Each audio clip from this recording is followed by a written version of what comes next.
What's going on, guys? Welcome back to my channel. My name is Dina and we're in the garden today. We're in the gated portion of our garden right in front of this sweet potato patch that I'm about to harvest. Klaus is over here getting some rogue tomatoes. He always loves to go around the garden and search for any tomatoes that have fallen on the ground or are ground level to where he can pick them. So he's enjoying some of those late tomatoes, those final tomatoes. We do have one final tomato plant growing off our back porch, and I recently posted a reel about that, so make sure you check it out.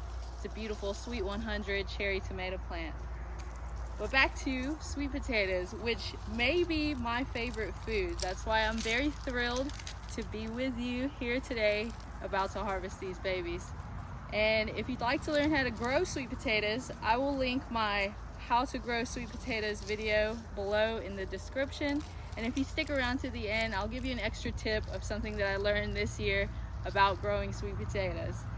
Let's do this.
gardening, I always say there are no mistakes, only experiments. And this year I played around with where I planted my sweet potatoes. So when my slips were ready, I planted them in the raised beds and in that patch inside the gated garden. But I also wanted to see how they would do in these new to this year log raised beds. We built these in January, and I planted some sweet potato slips right after I pulled out the regular potatoes earlier this year, and the very next day they had been eaten. So when we threw up this garden, one of the first things we did, because we know we have resident deer and rabbits, was to put this gate up. So we have this gate that's tall enough to keep the deer out, and then along the bottom all the way around we ran chicken wire in addition to keep the rabbits from slipping in the holes of the main gate, and that has worked excellent. There's been no animal pressure inside the garden. However, out here there is no physical barrier, so I didn't realize how delicious sweet potato slips were to animals as well. I didn't think about it, let's say. I know that we like to eat the sweet potato greens and incorporate them in recipes, but I did not think about the rabbits eating them. And they chewed those things down to where there was only about that much sticking out of the ground. Of course, we're here in North Carolina Zone 7B, so the animals in your area are going to be different possibly, depending on where you live, but that's what we have around here. So if you have similar animals living in your area, just keep that in mind if you plant sweet potatoes. I highly recommend growing sweet potatoes in raised beds. They seem to do really well with loose, rich soil.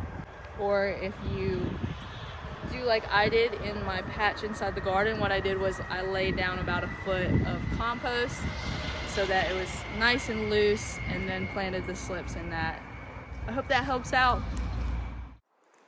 It feels very unseasonably warm here in North Carolina for early November, so I'm very glad that I have, this is our second to last yellow watermelon. I'm glad I still have a few watermelons to snack on. Klaus is here being a little bad boy on top of the picnic table trying to get some watermelon. He's a watermelon addict, aren't you? Give me a kiss. Since it's so hot, I'm about to enjoy this watermelon and share a little bit with the dogs, and that does it for today's video. Excuse me. Thank you guys for tuning in. Please subscribe to the channel. Please share it with somebody who might find it useful. And until next time, guys, keep growing.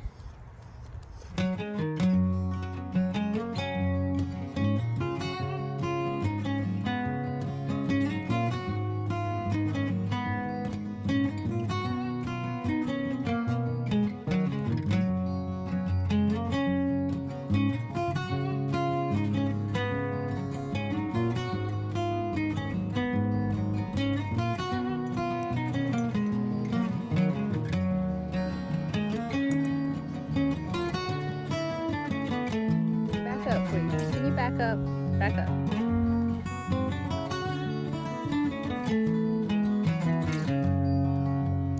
Back up, back up. Sir, excuse me.